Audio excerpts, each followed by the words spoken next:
me to start? So you're going to start recording and I'll start with the introduction of myself. We're recording already, so whenever you're ready, I was just going to hand off to you if you want to introduce yourself and just say who you are and just some of your backstory, I guess, how you got into Bitcoin and how you got to Vegas. Yeah, yeah. Yeah, I have an interesting story. When you listen to everybody's orange pill story, it all seems kind of different. You're like, wow, we all got here in a lot of different ways. But when I realize, everybody's got the same underlying ethics and values, like we're community, like we get each other. So yeah. So again, hi, I'm Stacey Boyle. I was in the corporate learning and development space for 25 years, or maybe a little bit over, actually. I primarily worked with chief learning officers of big global companies, nonprofits, the federal government, on how to set up their learning strategy and how to scale their learning strategies, usually globally. And I'd work on like the tech part. Primarily, I focus on the evaluation, my expertise and background, my doctorate's in program evaluation and kind of the quantitative statistics part and the research part. So I focused a lot on evaluation, how to evaluate and measure the impact of learning initiatives, because that's a challenge to do, right? So yeah, so that's what I did. I wasn't like an instructional designer. I didn't build content. I just knew what content to kind of pull to build the skills that they need to build for their organizations. So I did that for 25 years. And then, and I lived in Chicago, the whole time. And then COVID hits, and what happens, we all, like a lot of people that came in the class of 2020, 2021, COVID hit, and I was on that app, Clubhouse, a lot, the audio app, because there's nothing to do. You're at home, bored with COVID. And I was just going into all these different rooms, and I saw this room called Cafe Bitcoin. I went into that, and I was like, I always wondered what this crypto thing was about. What is that? I was just so busy with work. I never stopped to think like logically or critically about anything really other than my kind of own space. And then I started listening to Neil and Shelley and Hodl, American Hodl and Cafe Bitcoin. I was like, whoa, this is kind of interesting. Then I'd go to all the different rooms on Clubhouse. I end up going into the Black Bitcoin Billionaires room listening. I'm like, what's this Bitcoin thing? Why is it freaking everywhere? Because all I knew about Bitcoin was from Silk Road, right? That's all I'd heard about it, but I didn't really know. And to me, it's like criminal money, like, yeah, no way would I ever get involved in this. This is crazy. But then listening on Clubhouse, I'm like, well, wait, this has evolved into something different now. What is this? And that's when Black Bitcoin Billionaires is where I met Justin Redrick. So Justin Redrick, he's kind of an OG in the Bitcoin space. People may know him by his Twitter handle, Bitcoin Vegan. And so Justin and I started messaging him saying, hey, I have the Rotary Club in Chicago, and I'd like for you to come on to a video presentation, because I think the Rotarians would love to hear about Bitcoin and learn about it from the humanitarian aspect. And Justin wrote the book From Bars to Bitcoin. So he was incarcerated for 3 years, when he gets out, essentially, and I'm not giving the climax away or anything of the book, but he gets out of prison, young Black man, can't get a job, can't get employed. What do you do? I mean, it's almost recidivism was at his door. Like, you do what you know how to do to make money. And, and this all goes back down to lack of financial literacy is what we talk about why so many people are incarcerated. That's a whole nother thing. But so I met Justin, we started talking, and we just would stay in touch. And I sent him a copy of my book, and he sent me a copy, or I got a copy of his book, and we looked, and we were just talking. It's like, I'd wake up in the mornings, and there'd be text messages from Justin where I read my book and highlighted a part and wrote notes in the side. He's like, look what I read this morning. Oh my God, now I can know how to apply this and everything. So my book is called Be More Strategic in Business. So it's a business book. It's about how to think strategically, because naturally that didn't come to me. When I got out of college, my PhD at the age of 29, I got my first job with Accenture. And after 6 months, I had my first performance review. And then they're like, I got a bad review. And they're like, Stacey, people don't like you. They don't like working with you. You're too tactical. You pull up an Excel sheet and start going down it. People don't care about that. I'm like, don't they care about how I did this? Like how smart I am? And they're like, no, you need to be more strategic. And I'm like, what does that mean? I don't even know what that means, and this was like 99, I think. There was no Google. I couldn't, and I'd ask people and they're like, go read the Balanced Scorecard book, go read some books. I'm like, what does this mean? I don't even know what being strategic meant. And then I just started observing people and maturing along the way. Then I'm like, okay, now I kind of get it, because it didn't come naturally to me. And then one of my business partners, Diana Thomas, who was the chief learning officer for McDonald's, I messaged her. I'm like, hey, we should write a book about the work we've done, because I set up the measurement strategy for McDonald's corporate when I was in Chicago on one of the companies I did. And so I said, we should tell our story. And then it ended up evolving. We wrote the book. So it's now, be more strategic and be more strategic in business, how to win through stronger leaderships and smarter decisions. So yeah, so we wrote the book, and Justin loved the book. He's like, oh my gosh, it's making me think a different way and realize, what I can do better here. And so anyway, we just started talking. And then this past March, so I've kind of always been like in the tech space. And then this past March, I decided to leave the corporate space and pivot in partnership with Justin and to build this Bitcoin nonprofit. So what we've done is May 12th, we became incorporated in the state of Nevada, and we're called Bitcoin Transformation Community. So I pivoted, or I actually did pivot from the corporate space to the nonprofit and to full-time Bitcoin, because I'm like, I only want to be around Bitcoiners. That's all I want to talk about. It's all I want to think about. Like, I'm tired of talking about the same stuff for 25 years. I'm just tired of it. So we did this. But what made me move to Las Vegas is kind of interesting. So like I said, I was in Chicago for a long time. My corporate career, the classic running through the airport in heels, running to all the customer sites, always traveling, never home. The quality of life was just horrific, just horrible. Yeah. And how many relationships did I jeopardize by trying to climb that corporate ladder, right? And I wasn't there for my daughter like I should have been, So some of those awakenings make you think something has to change. And then Christmas of 2020, wait, was it 2020? Yeah, of 21. I actually went to my sister's house. I live in Chicago, went to my sister's house in San Diego, and we get back home. And I'd been gone for a couple of weeks or a week or so because of Christmas. And I'm like, oh, well, let me go check the mail. So I get out of the car, and I'm in Chicago, and I was already in this nice San Diego weather. I get back and it's all snowing and nasty in Chicago. And I go to check my mail from the car, and I slip on the driveway. I slip on ice, fall, hit my head, break my phone. And I was just like, oh my God. And so I just went into the house and had a colossal meltdown to my daughter and started screaming and yelling. I'm like, I'm done. I'm moving to Vegas. And she's like, what? She's like, you just went to check the mail. We just got home. And I'm like, I don't know. I think I have a concussion, but I don't snow blow anymore. It hit me. I had this epiphany that I'm done. I don't want to live here anymore. And I did not pick Vegas. Vegas picked me. I don't know why that came to my head. So I often say it was Satoshi. But so when you say Vegas, I mean, did just the location Las Vegas just randomly pop into your head? I mean, like, it could have been anywhere, and it just was the first thing that came to mind.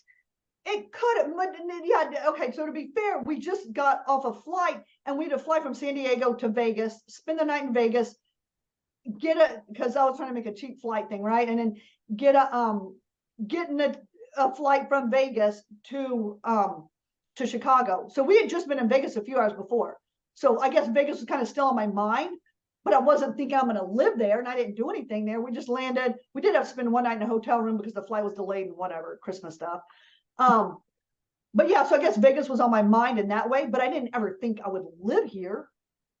But it hit me, and I told my daughter, I said, okay, by Monday I'm going to do a lot of research over the weekend, because that's how I roll, trust, don't verify, or verify, don't trust.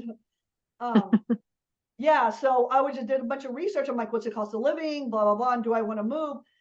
And then I said, I'm going to do it.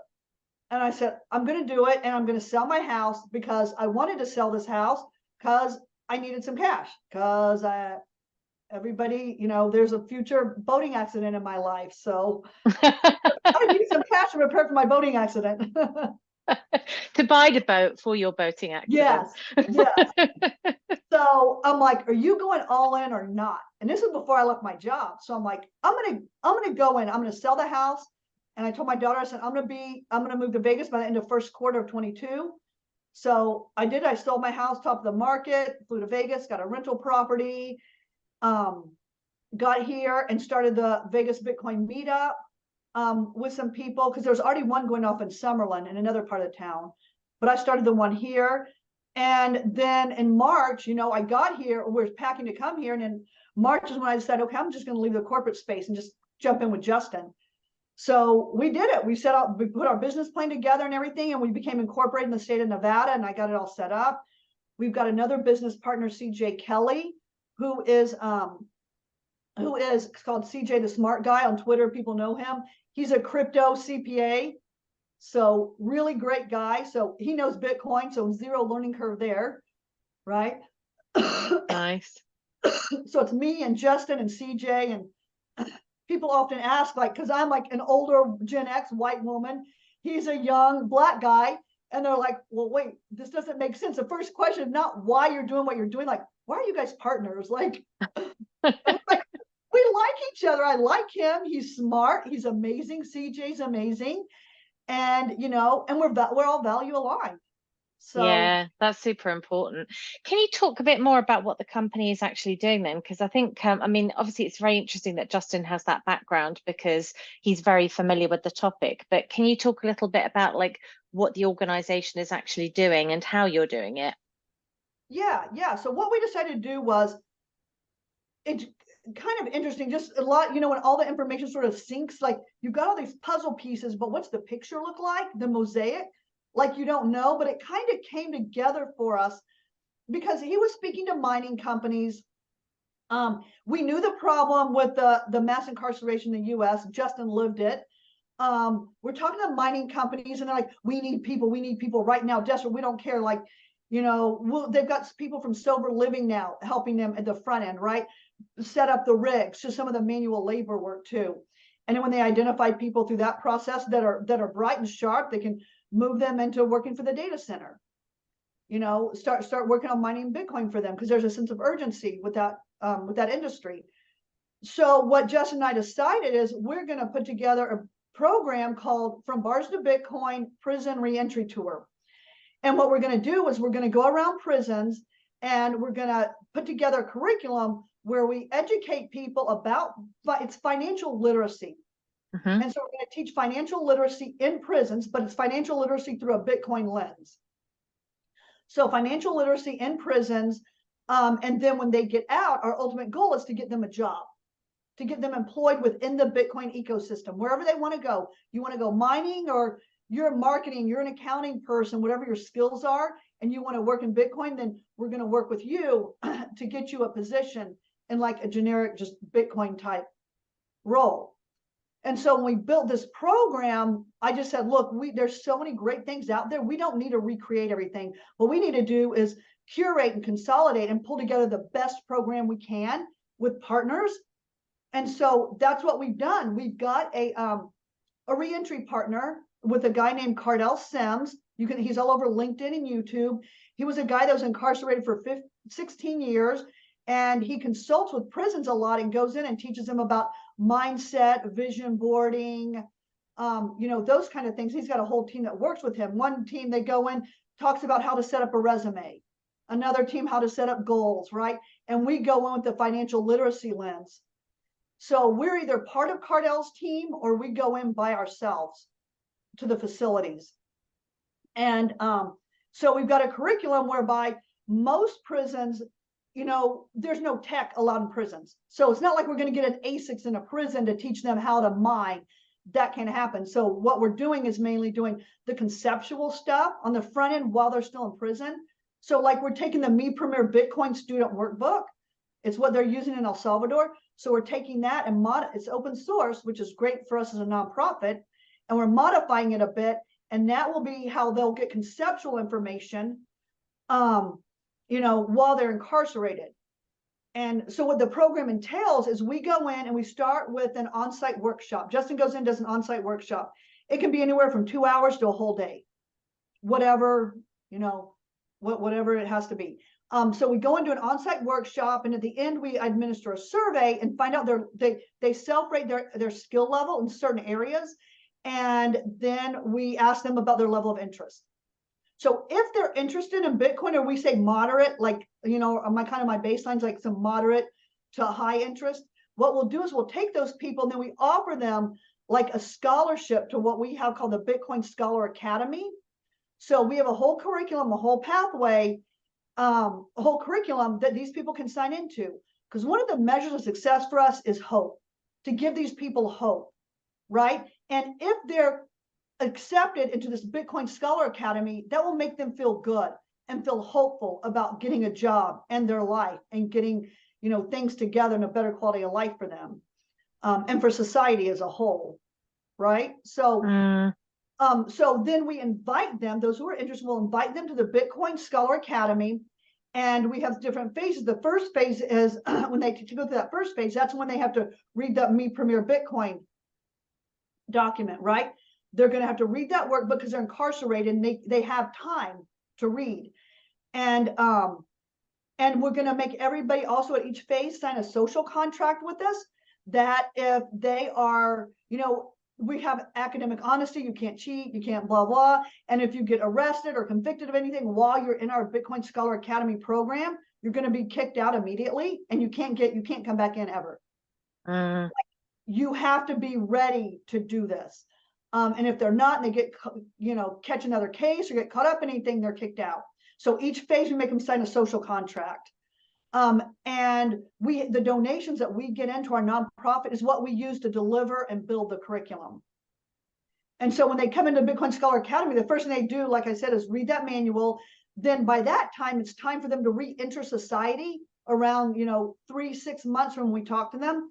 Then when they time to re-enter society, they've got 2 pathways to choose from. They can choose a generic Bitcoin pathway. Like I said, they just want to work in the Bitcoin ecosystem with their existing skills. And another one is a mining pathway. So they can choose. Then we'll put them through a curriculum for which pathway they go through. Then at the end of that curriculum, then they will be offered to take to go through C4, Andreas Antonopoulos' certification, and to take the CBP, Certified Bitcoin Professional exam. So that exam will be their proof of work. Right. And I've gone through and taken the exam myself, right? Because I learned everything just by reading all the books and going down the rabbit hole myself. But I was like, how much do I really know? How much? So I took the exam just for my own proof of work. I don't need it to get a job. So I know what it entails and I know how easy and hard it is and all that. So we're working with them because they're going to give us a good rate. And then we'll have these people take the certification exam. And by the way, the prisons and employers love it because it's a third-party validation of their knowledge. Because it's not like you get out of college and, UCLA says you get a degree, you've done all your work. That's your proof of work, is your transcript. Well, there's nothing like that here. So that's why that certification at the end is important. And it's better that it's a third party than like if I go and create a certification, which I can do, but there's legal ramifications and all that stuff around that. So we go to C4, and then after they have the certification, then we're working with Bitcoin Talent Company to get them placed in jobs within the Bitcoin ecosystem. That's amazing. That's really great. Is that what are the programs open to anyone? Are you focusing on a specific population in the incarceration system? Do you have, because you talk a lot about this this timeline and this roadmap. Is there a specific, like if somebody's in jail for, I don't know, 20 years, are they still able to participate in the program even though they are not going to be able to go out and do a job at the end of it?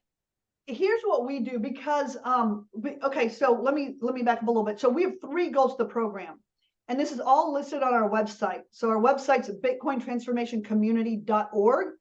So you'll see under initiatives, we've got the Bars to Bitcoin initiative. We have Justin's 7-minute documentary that Compass Mining did about Justin is on the website. And we've got what we're calling, it's our own proof of work, which is called the Impact Blueprint.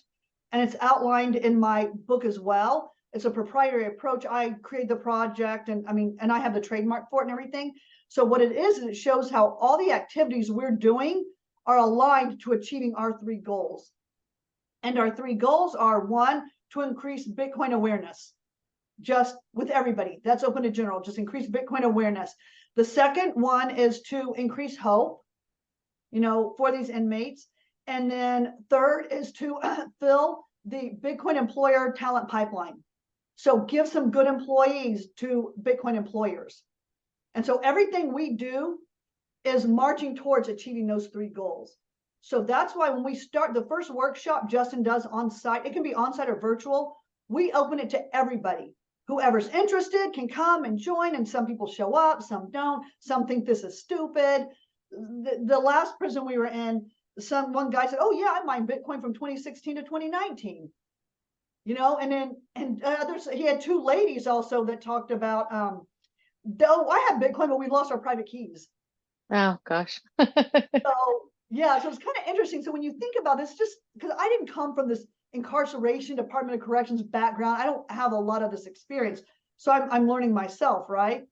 But one thing that's interesting is when you think about it, so one of the taglines that we came up with is, much how mining uses wasted environmental energy, we're leveraging wasted human capital energy. Yeah, I love that. Yeah, you've got these rooms of people that are essentially entrepreneurs. They were probably doing things illegally, but they're entrepreneurs, right? If we can get them guided in the right direction of Bitcoin, right, then that's what's going to give them hope. So we'll put out the workshops for everybody who wants to come. And then based on how they respond to my survey, then we'll invite them if they're interested. They might have some skills and say, "I don't care about Bitcoin. I'm not care." Right? So it's voluntary at first. And then we'll invite them in. And then they can follow through it. And some people will complete all the phases and some won't. But our goal is to target, originally, we're going to target people with 12 to 6 months before they're released. Because we need to get to some of that hands-on work, and we can't do that until they're released. Yeah, and then you can also validate whether the transitioning them into careers in the Bitcoin industry is a viable kind of viable journey to take them on. That's really fascinating. What are some of your observations about the whole incarceration system in the US then? Because you're getting to know that quite intimately. What are some of the challenges that you think come with the way that it's constructed, and how would Bitcoin fix it? You know what? This is a really good point. I'm glad you brought this back up, because this is the core of what Justin and I talk about. And this is all like an epiphany from Justin, right? And this, when we go back, that's why we're focused on financial literacy, because we are not taught financial literacy. I'm convinced this is by design. We're not taught in high school about financial literacy. And sometimes doesn't matter what kind of home you come from. Maybe you didn't hear about it. Maybe you didn't learn anything. Maybe your parents had poor financial literacy, and this cycle is going to continue. But one thing Justin pointed out is, do you realize most crimes are committed for financial reasons, right? You buy drugs, you sell drugs, you rob, you steal, whatever, other than probably sexual crimes are all about power, right? Almost everything else is for financial gain. You kill your wife for the insurance money, whatever, right? So it's all for financial reasons. And the light bulb goes off with these inmates when we talk about, you guys are committing crimes, and you've continuously committed crimes for financial reasons, and you are wasting the most precious commodity you have on this planet, which is time. All of us who are not incarcerated do not have time. The people that are incarcerated have time. So you've got these rooms with entrepreneurs with nothing but time. And they're willing to learn. And these people are sharp. It's not they're not sharp. They're very smart. Sometimes they're so smart. Well, if they're not caught, I guess they worked around the system, but they get caught. So we say, once you realize you're wasting your precious time on this earth for a currency it's debasing year over year. So you killed somebody for $1,500, I don't know, $10,000 maybe. You got 10, 20 years, you get out in 20 years, that $10,000 you got when you commit the crime is worth a lot less. So when they have that epiphany of they're wasting their precious time for a currency that's debasing year over year, we're like, stop it. Stop doing this. It's not worth it. Like Mm. once we give them that little bit of financial literacy and then we talk about Bitcoin, and it's not for criminals. It is not. It's traceable. It's trackable. There's traceability in there. Like you want to get on the right path. It can't be hacked yet, right? We get 51% attack. Like this, you want to turn your life around, go into Bitcoin. That will turn your life around because everything you have to do in that ecosystem has to be honest and credible, or you will be called out and you're going to be sent right back sitting in that cell you're in right now. And verifiable. So yeah. Yes, yeah. Yeah, gosh, that's fascinating.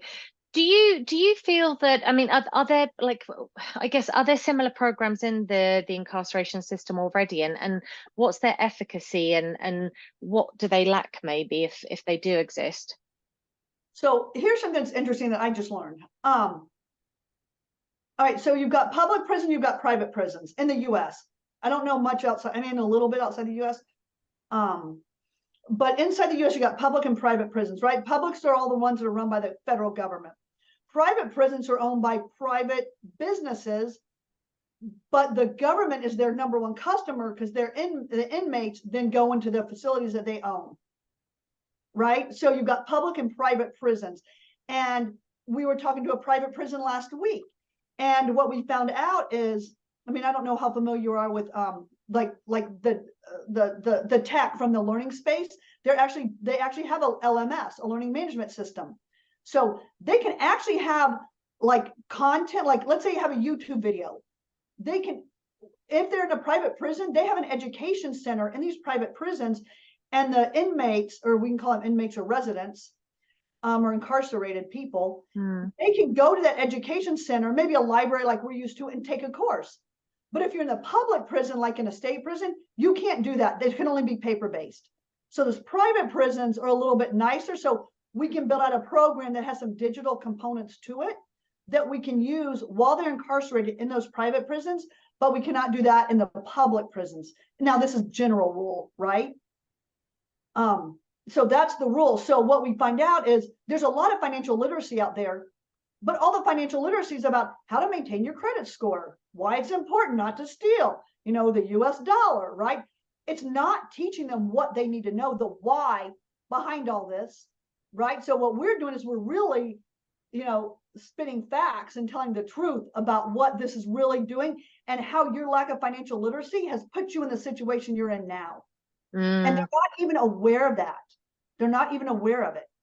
But once we make them aware of it, that light bulb moment, people start saying, wow, this changes me. I understand what you're saying. So that Bitcoin angle that we take is what's different than what the traditional, you know, literacy is, right? I mean, they're talking about checking accounts, 401ks and that kind of stuff. Yeah, that's really interesting.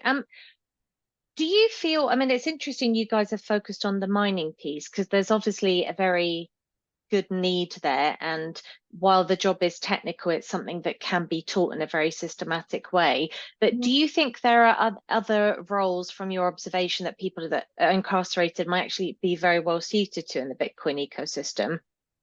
Yeah, and that's what we're talking to Bitcoin Talent Company. I don't know if you guys are familiar with them, but yeah, Eric's company. Yeah, I know them. Yeah, and he's building out the platform, and we're going to use the platform. We've talked to them. So yeah, I think there's, and maybe some people, that's why I asked them to self-report some skills on that first survey. So I have a list of some of the skills. So when we talk to them, I can kind of coach them a little bit more and say, hey, this might be something you're interested in. You didn't think about it, you know? But yeah, there are all kinds of jobs that they can get in, and it might not just be, we might not see it within this Bitcoin ecosystem. It might be something else that shows up on LinkedIn or Indeed or something like that. That learning Bitcoin will, you know, will give them more of a skill and understanding around finance that they can then take that and work like that Trojan horse way, you know, into another company, you know, wherever they want. So they don't have to work within the Bitcoin ecosystem, but that's going to be our first goal. That'd be a good skill. To work with Eric and get them in the Bitcoin ecosystem. There's nothing fit for that. Then we'll get them with a normal recruiter and get them into a job. That's fantastic. That's really fantastic. Well, congrats on founding that, getting it off the ground. And it sounds like you guys have a lot of traction already and a very credible kind of public face with Justin actually having gone through that experience. It's great that he's able to go back into the prisons and actually talk about stuff from the perspective of having experienced it. So it's fantastic. Can you talk to me a bit about Las Vegas then? So you moved there, what was it, like just over a year ago, but Yeah, a year and a half. Yeah. what was the process of setting up the Bitcoin meetup, and how would you describe the scene in that city?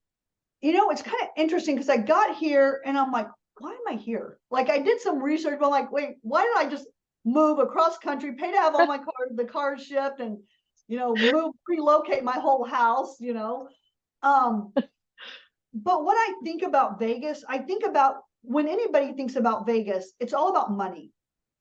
I'm going to spend money.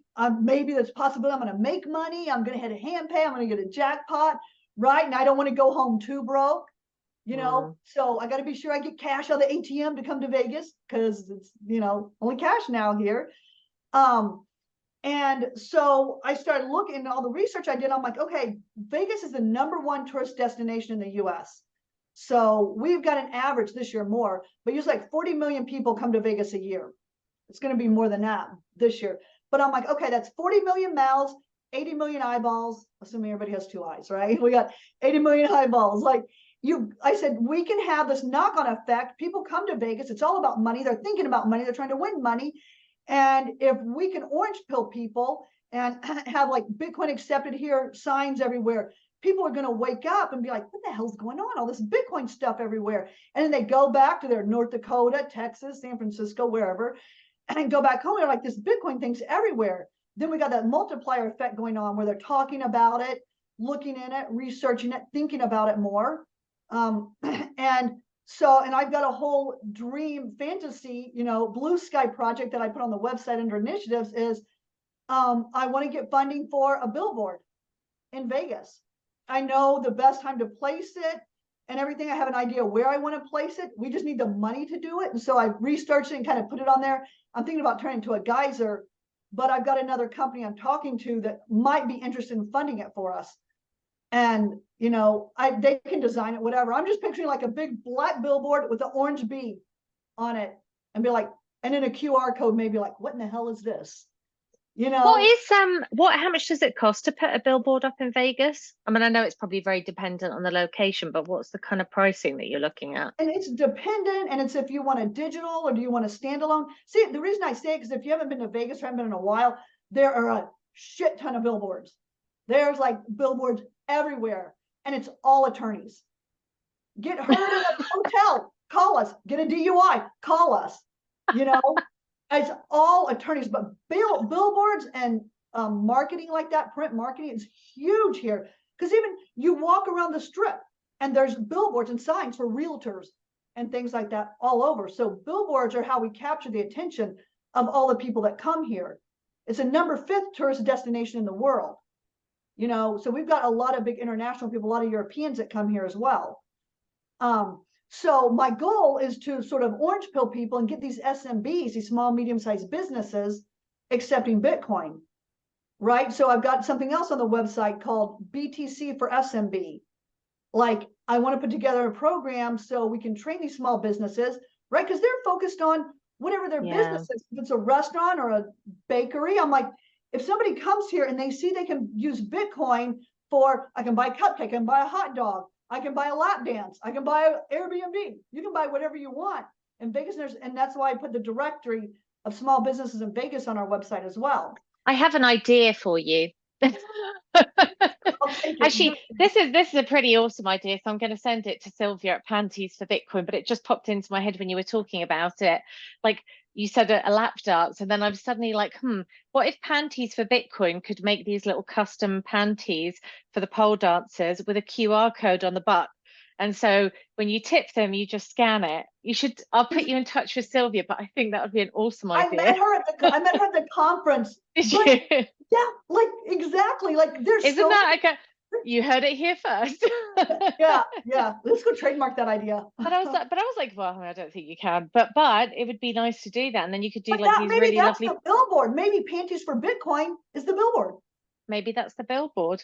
You But know, that I would be awesome, because then you could have it and you could have all like your nice little sequins and stuff like that. And imagine that. And then all people have to do is hold their phone up and just scan the QR code. Actually, I don't know if they're allowed mobile phones, maybe in the pole dancing places. That might be a challenge of scanning I the don't know. QR I've code, never but who been to knows? one, but I can find out. So, did I just out myself as Oh having? no, now I need to go to one. Oh my gosh. Okay. I'll report back to you next week. This weekend I'll go into it and I'll go in and do my own field research, if you will, and tell you. Go and interview the dancers. No, I'm really here for somebody else. Really, my no. I'm asking for a friend. Yeah. But the other thing that occurred to me as well was like, obviously a lot of people get married in Vegas, and I was like, what if people could have like a I don't know, like you could have like a just married sticker that has a QR code for a lightning payment, so people can give you donations if you've just got married, or you could put it like have like a custom wedding invitation that just has, here's the QR code to donate to our honeymoon, or whatever it might be. Like there could be some really nice tie-in with that I just think would make for like a really useful product and like quite a pretty product. Like I feel like if I was going to get married right now, I would just send out the invites and say there's no guests, there's no what do you call it again? The like gift list or whatever. What's it called? The gift registry. Registry list. Yeah, gift registry. That's it. And I've just put a lightning code, like QR code, and be like, if you want to donate to our honeymoon or something, here you go. Or to our family nest egg. Yes. Yeah, I bet that's what Bitcoiners do. If they don't, they should. There's definitely a market for that. There's so much opportunity here. It's like, it's insane. So that's like kind of like my side hustle thing. And when I got here, I was like, wait, there are no meetups. Like I moved here because I'm like, this is going to be vibrant. I'm super excited. And there were no meetups. And then I'm like, right around that time is when Orange Pill app came out, like a little bit before, because I went on the meetup app. Then when that Orange Pill app came out, I just started messaging everybody in Vegas, like chat, like, I want to start a meetup. I want to meet up. Would you come? Will you come? Will you come? So I was messaging everybody, and some responded, some didn't, but a few people did. And now it's just grown and grown and grown. And now there's one that already existed in Summerlin. So there's two big towns kind of in Vegas, like Summerlin and Henderson, and I'm in Henderson. And so the Summerlin would already been meeting. I didn't know about them or anything. And then I started the Henderson one, more people started coming. And now we're trying to decide we're going to merge the groups, keep them separate. I don't know, but we're very active and super passionate people. Like a lot of them aren't in the Bitcoin industry. They have like real jobs during the day. Like, one lady's she's a masseur in a hotel. One guy works on, what's it called? Like identifying sports betting crimes, like illegal sports betting in Vegas or something. Yeah. Like he does that, like, and we got a neurologist that came last week. One guy's a hedge fund managers here. Like we've got a lot of people with a lot of experience here that are Bitcoiners, and they're motivated. So we're gonna make something happen. I just gotta balance that side hustle with the nonprofit part. With the day job. Yeah, that's so interesting though. It's really fascinating. Do you see a bigger business opportunity then for Vegas? Do you think the fact that the town centre is so much around money will be welcoming to sound money? Or do you think that the very concept of sound money and integrity is antithetical to Las Vegas? I think it's going to be both, because like, this is why I'm like, don't even have that green argument with me, because do you know, under all these casinos, there's little labyrinths, right? That's where all the cash goes down there, and you've got all the technology, you've got the people, you've got the armored trucks that are coming and out, and you've got banks. I mean, that's so non-green. I don't want to hear about, and all the people you're hiring to manage all that. These people can be repositioned for other jobs. So all this whole currency is like an old school Vegas, right? All the criminal perception, it's real. But I think they're gonna fight that. But they also know that I'm not going to say crypto because they think crypto, but there's Bitcoin ATMs all around here. A guy that works for Bitcoin ATMs in our meetup. So there's Bitcoin ATMs everywhere. I see more about Bitcoin than I do any shitcoin around here. Yeah. That's very interesting. Yeah, I'm kind of amazed actually. I was just thinking about that. Like, why don't people just go to like the blackjack table and scan a QR code and deposit their funds in? But then I guess that comes down to that whole traceability thing again. It's like the casino doesn't doesn't actually want you to pay for things that are traceable, Yeah, and so I people think don't want there's, to. because of the customer demand, they'll have to move towards this. I'm not going to say crypto because I'm going to say Bitcoin. I'm going to say digital currency. They'll have to move, like start accepting a digital currency. And I'm telling you, they're way ahead. I was in a casino the other day, and on the new IGT slot machines, you can set your phone on there, and it'll link it right to your Apple Wallet. Oh, Or really? USB Wow. thing you can connect right there. Oh, they're happy to just take right to your credit card right now. Like that machine will Wow. tie right to your credit card. That's dangerous. And Yeah. these people without financial literacy, I mean, gambling's already a problem, but they're going to go in and just grow up debt and debt. And my daughter works for a bankruptcy law firm here, and the stuff she sees is like, it's insane. It is crazy, actually. I've got a friend who's very straight down the line, I'd say. I mean, he works for an investment bank, and he went to Vegas years ago, and he said to me, "Oh, and I lost like, I don't know, some like fairly significant sum of money." He said, "I lost something like $10,000." And I looked at him and I went, "Oh my God, I didn't know you had a gambling problem." And he looked at me and he said, "Neither did I." He was like, I went there and I just got so caught up. I think he won a little bit and then he lost some. So then he was trying to win it back and he got in that whole cycle. And he said, "I just found myself in the hotel going and drawing more money out, more money out, more money Yep. out." And I was Yep. like, wow. It's because Vegas, you got to remember, Vegas is all built around psychology. It's all psychology. We are manipulated the second you walk into a casino. They're designed the way they are. They smell the way they are. There's no clocks intentionally. And it's all this, and it keeps you going and going and awake, and your dopamine every 5 seconds kicking off. And it's very hard. I mean, it's very hard. It's You know, interesting though, because it's definitely a type of mindset. I mean, I remember when I was little, I was getting a ferry over from Zeebrugge to the UK, and they had these little like fruit machines, and so I got some money off my mum, and I think it was like 50 pence, like 50 British pence, which is like cents or whatever. And I went to this machine, and I just put my money in, and I pressed the little like colourful buttons, and I was like, "Oh, this is cool." And then I won some money, like let's say I won £1 or something like that. And so I was like, "Oh, more money, I'll put it back in." And I put it back in and I lost it all. And I must have been about, I'm not even sure I was supposed to be there, but I must have been about, I don't know, maybe like 8 years old, 7 years old. And I just remember being like, "This is a really rubbish game. I've got no money to put in the machine now." And I just literally from that moment on have had zero interest in gambling. The only time I've done it in Vegas, I've literally gone like, "I'm going to take $100 and I'm just going to go and sit there and play like one of the things just so I feel like I'm part of this seedy atmosphere."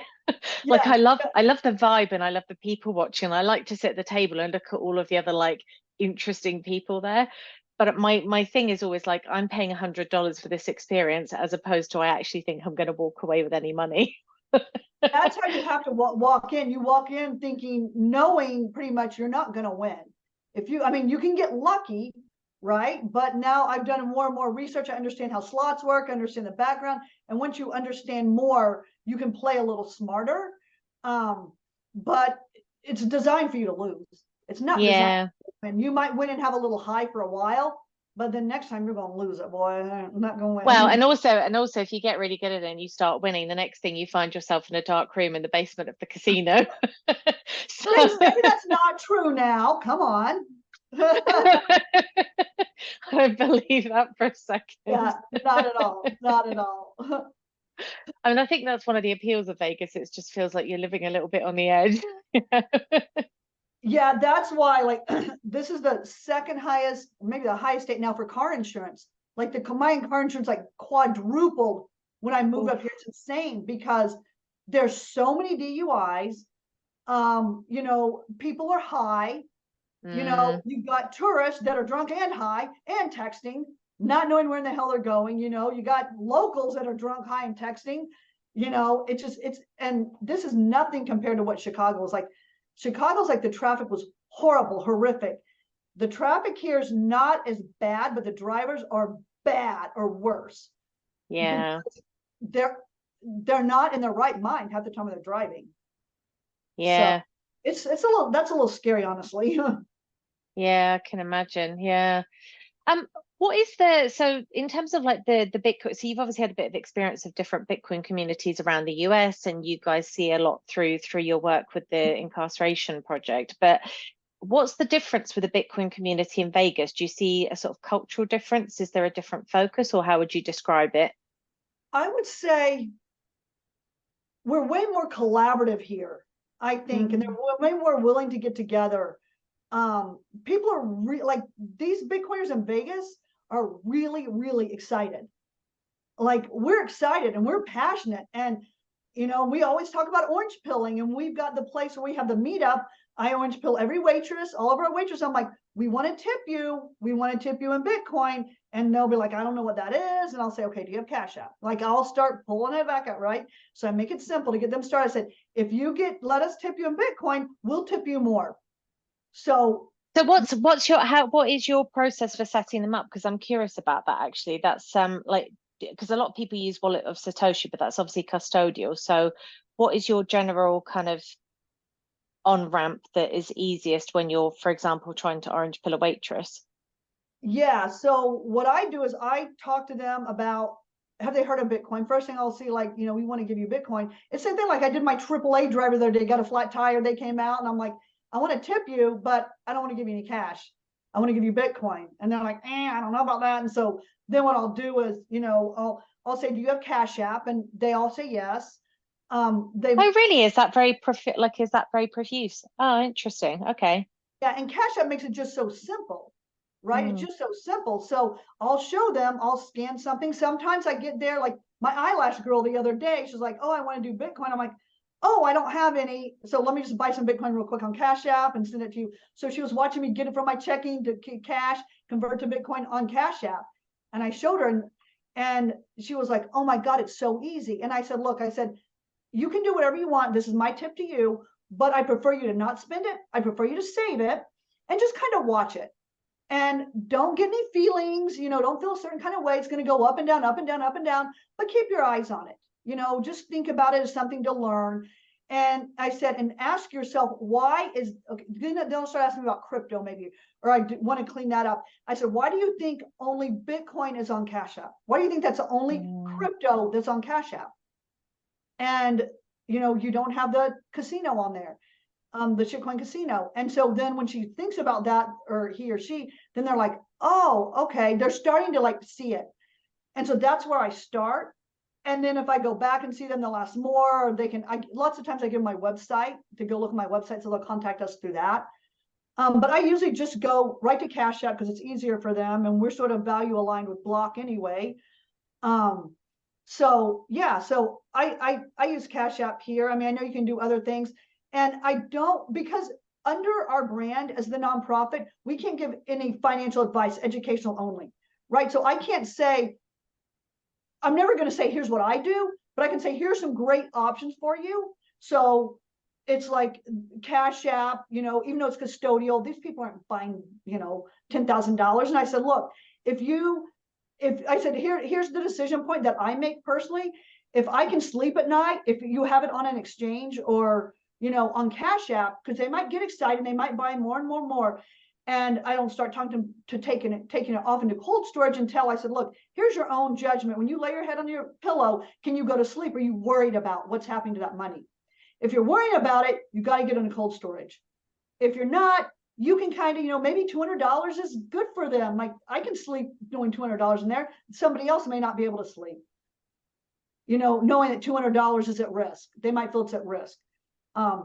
So that's how I kind of talk about why it's there. And if they're going to learn, they need to learn more and more and more. If they get to a certain amount, their own gut feeling is the criteria for when you need to get into cold wallet. I mean, of course you need earlier, but that's what I tell these, especially like, because there's a lot of Gen Z here and they don't know anything about Bitcoin. You would think they do. They don't. They don't. I was actually stunned. I used to work at Bitcoin Collective for the UK, and we hosted the UK's first Bitcoin only conference, and we did a massive outreach to try and get students. The conference was held in Edinburgh, which is, if you ever go to the UK, meet Edinburgh, is just the most beautiful city. It's stunning. And we did a lot of outreach to universities, to the various like crypto clubs they had and things like that, sort of inviting them to the event, giving them like hefty discounts on tickets, like 50% discounts on tickets. It was almost impossible to get them excited. And I just found that mind blowing because, I'm of the generation that when I was at university, it's like the internet was becoming a thing. And we were all like in our spare time in the computer center. Can you imagine? Like, you've been at Yeah, lectures all day and they're in the computer at center and we're all on chat rooms. We're all trying to learn how to use it. We're super excited about this thing that's going to let us speak to people on the other side of the world. And I would expect the same level of just sheer fascination and excitement from students. And I think that this very intentional negative messaging around Bitcoin has been so sustained that they just don't get it. They don't get one absolute like the world, with Bitcoin, it's like the world is your oyster. It suddenly opens up all of these doors. It gives you all these opportunities. Imagine like that, a globally recognized medium of exchange. You can travel the entire world without ever having to do a currency conversion. And I envision that like that's how the world is going to be fairly soon. And for us, where we've grown up with like every time you go somewhere, you've got to, do exchange, yeah, currency exchanges. It's just like unbelievably inefficient. Add to that you can employ anybody anywhere in the world. You can get paid from anywhere in the world. And I keep saying this to women. I'm like, your business can basically go from being local to being global like that. Like in the time it takes you to set up a BTC Pay server or just get a damn QR code on your website, suddenly you've got an entire market globally that you can access. So I mean, it really is revolutionary. I mean, I'm like, I don't even know if it's worth people going to university anymore for just the sheer well, I lack of think those useful young stuff you kids learn. like that, like But they don't but it, have the pain yet that you've had. You're talking about the pain opened your eyes. They haven't had this pain yet. yeah, but it's also just like not understanding how exciting this tech is. I mean, in the way that the internet opened up information, Bitcoin kind of opens up communication and I guess travel and opportunities in a way that you wouldn't have had before. And you put those two things together, I mean, it's like magic. Um, yes, I don't know. I mean, I think it's a shame. And I feel like, if you're going to go to university, at the very least, make sure that you're being given some of these skills when you're there and actually learning about Bitcoin and how to implement it. I mean, you touched on the Mi Premier Bitcoin team. I know that the government in El Salvador has taken their curriculum and has modified it slightly for the university cohort. And so you've got all these kids now coming out of like teenagers coming out of university in El Salvador with Bitcoin skills. Mhm. And I just think if they aren't doing that in Western universities, like, my Yep, God, how quick this generation is going to get left behind? exactly. Um, anyway, I get very excited about like the opportunities of Bitcoin. I agree with that. The one thing I've learned too is about the orange pilling thing is um what I've discovered is like it is sort of different by generations, right? So with boomers, you've got you've got ego and perception, right? I've been in real estate for 40 years. I'm not going to all of a sudden, because one of my best friends, a boomer, her husband, and I tried to talk to him about Bitcoin. He's like, nope, no way. And he tries to talk to me about real estate. Stacey, you sold your house. Let's get your money and let's get into real estate. Come on, go partner with me. Look, I'm like, I'm not doing. It's like, what are you going to do with that money? I'm like, I'm not telling you, but I'm not putting it into. I'm not putting into real estate. I'm not buying myself a job. Is You're what I'm buying a not doing. boat. We already covered I'm this. buying a boat. And I'm taking everything with me. I'm gonna, you know, Nothing like having a boat in the desert. yeah, I'm going to secure my bags and get on a boat. So leave me alone. So, but that's that. And I'm Gen X. And then so like millennials, they've got the time or they've got the interest in going down the rabbit hole. Right. And Gen Z, I noticed that, and with almost all the generations too, like especially boomers and Gen Z, it's about their peers. When they hear from their peers, to get in. So boomers, they have to hear from an authoritative peer, a Warren Buffett, a BlackRock. Then maybe this is something. Gen Z X, they don't give a shit about BlackRock or Warren Buffett. Millennials kind of don't even. Gen X, kind of like on the border, whatever. But once those authoritative, influencers get in, the boomers will get in. And for Gen Z, it's their friends, it's their peers. So my daughter had this boyfriend, and he would, when she was in college, and they'd come home, and of course, I'm crazy mom talking about Bitcoin, blah, blah, blah. And the boy's like, he's like, okay, yeah, they just listen to me talk. And then one day he came home, and I was he's like, Mom, guess what? I said, what? He's like, I bought Bitcoin. I said, you did? How'd you buy? I said, well, I always hear you on the phone telling people buy it on Cash App. So I bought on Cash App. And then I said, well, why'd you buy it? He said, well, to tell you the truth, I was sitting in class and the guy in front of me had his phone up and he was checking the Bitcoin price. And he was like, that guy looks so cool. I'm like, I want to be like that guy. Yeah. So he said he saw that guy doing that in class. He thought the guy was cool. So he went and bought some Bitcoin on Cash App because saw the guy checking Cash App, the Bitcoin on Cash App. So it's like, he heard it all a lot of time from me, but didn't pull the trigger and buy any until he saw a peer doing it. Right, interesting. Wow. That's actually a very, very systematic diagnosis of the generations. That's very interesting. Well, That's how I've noticed. And I think with the Gen Alpha, with this new generation, like orange pilling's not gonna be a thing. Like it won't be real because they're gonna grow up with it. Oh, so you think they'll be Bitcoin native? Yeah. Oh, well, that's interesting. They'll learn about it and they'll know about it. They'll know more. Yeah, I hope so. I mean, that would be actually really great. I mean, there are a lot of initiatives. I interviewed Tally last week, Tally Lindbergh from Free Market Kids, and she's really focused on teaching Bitcoin to kids. And it's interesting how many parents are doing that. And again, I think those kids are going to have a huge advantage to grow up Bitcoin native. I mean, somebody was saying, oh, who was it? It was Samantha Duval. So she's like I think she's about 12 years old or something, but she's a German Bitcoiner, I believe. Yeah. And she was interviewed recently on what Bitcoin did, and she was talking about, what was it? I watched that. Yeah. Yeah, somebody asked her, they said, like, what convinced you about Bitcoin or what got you into Bitcoin? And she's like, I've grown up with it. I've always grown up with Bitcoin. I thought that was like really interesting. Yeah. To her, it's just always been there. It's like water, isn't it? Good for her. That's it. It'll be like that. Yeah. I'm just conscious of time, Stacey. We're going to have to wrap up, but it's been wonderful chatting to you again. And we covered, I guess, more ground even than we did in our first conversation. So it's always fascinating to talk to you. Before we drop off, do you mind just, I'll put them on the show notes as well, but could you just give all of the social media handles and websites where people can find, your day job work, your meetup stuff, and all of the stuff that might be relevant? Yeah. So most importantly, BitcoinTransformationCommunity.org. We accept donations. We need donations to make this a reality. We take USD. We got BTC Pay server on the back end, right? So of course we take Bitcoin. We're a nonprofit, so any funds you provide to us go usually to building the program out or paying for travel. That's the most expensive, traveling, Airbnbs and all that stuff. So it gets expensive flights. We've also got from Bars of Bitcoin on Geyser. So BitcoinTransformationCommunity.org. We also have BTCTC1Sat on X. I'm at S Boyle on X, and Justin's at Bitcoin_vegan. On LinkedIn, I'm Stacey Boyle. I think mainly just the website will kind of get you to anything we need. And we're open to connecting with anybody. Anybody has ideas that can help enhance our projects.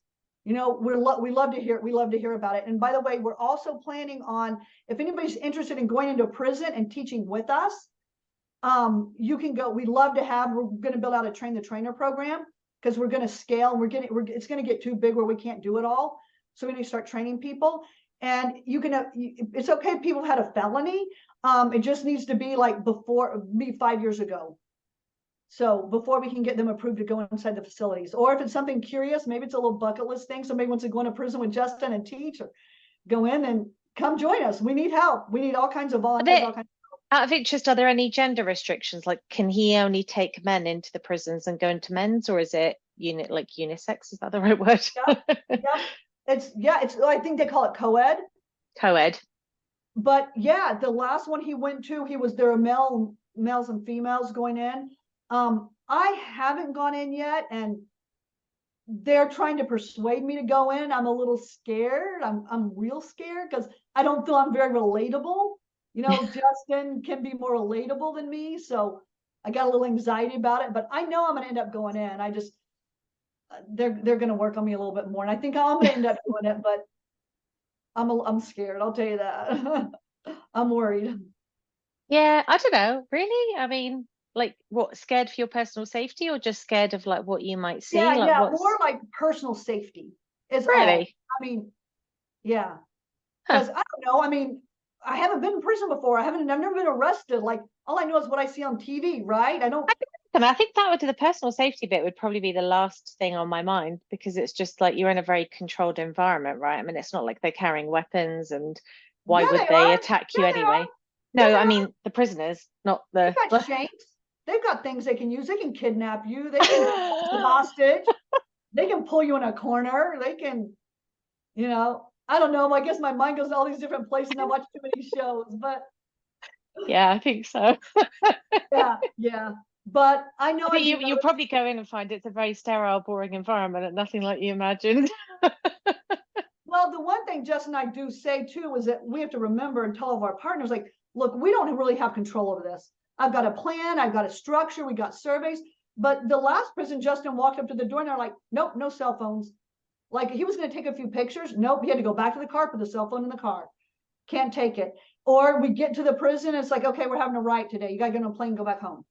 Oh, Like, goodness. we don't control a lot.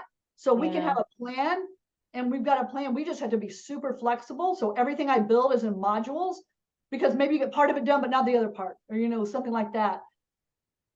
Yeah, fair enough. That's a lot of logistics.